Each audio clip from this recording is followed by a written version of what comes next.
That's true.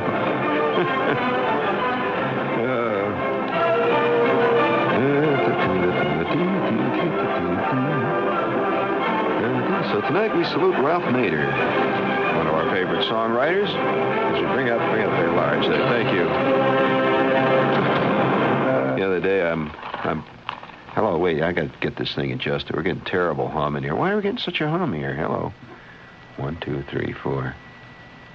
Yeah, all right, that's not too bad. The other day, I'm sitting in this office. I'm going to see this accountant. And isn't that exciting, seeing an accountant? That's always good for you. Have you ever seen an accountant about anything? That's exciting, isn't it? Certainly is. Oh, yes. I cannot imagine myself being an accountant. They have a certain view of life that just eludes me totally. I'm glad there are accountants. I don't know.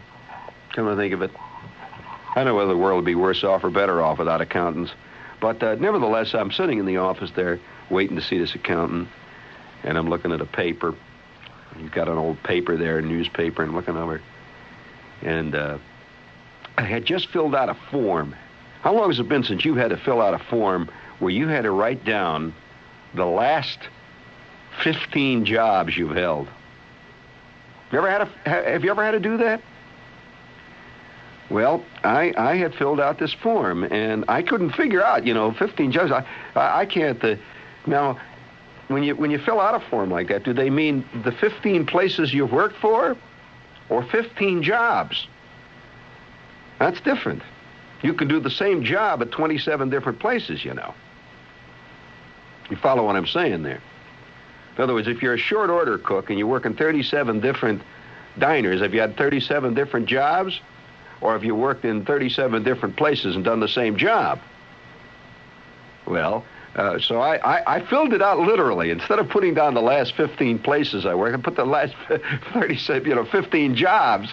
Well, I'm sitting there thinking, boy, I'll tell you, I don't think I've ever told a story on the air about this job, because there are certain jobs that traumatize you so much that you don't even want to think about them years after you've done them. In 5 minutes after you quit, it's like you're erasing some wart off your head.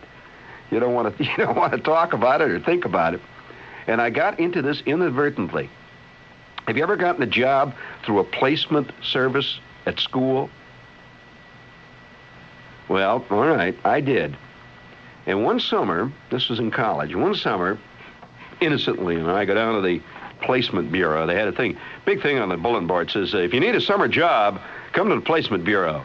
Exciting jobs are coming our way all the time, and one of those jobs can come your way. Come on down to the placement bureau. So, it's about the last part of May. School's going to be out in a couple of weeks. And I was debating, should I go to summer school? I didn't want to go to summer school. There's certain guys that are so excited about getting into life, getting schooling done and all that stuff, that they go to summer school night and day. Not me, I didn't do that. As far as I was concerned, I could still be going to school if I was 110. So, nevertheless, it is now summertime. I got to have a job. So, I go down to the placement bureau, and I sit down next to this lady. And this forever taught me, don't get jobs through placement bureaus. So I sat down next to her, and she said, let's see. Let's take a look at your credits here and see what you're doing. She said, well, is there anything you'd like particularly to do, or that you're interested in doing? I said, yeah. I'd like to be the bat boy for the Chicago White Sox. She said, we don't get that kind of job here, bat boy. I wonder how you do get jobs for bat. I said, yeah, I'm interested in that. I like to do that.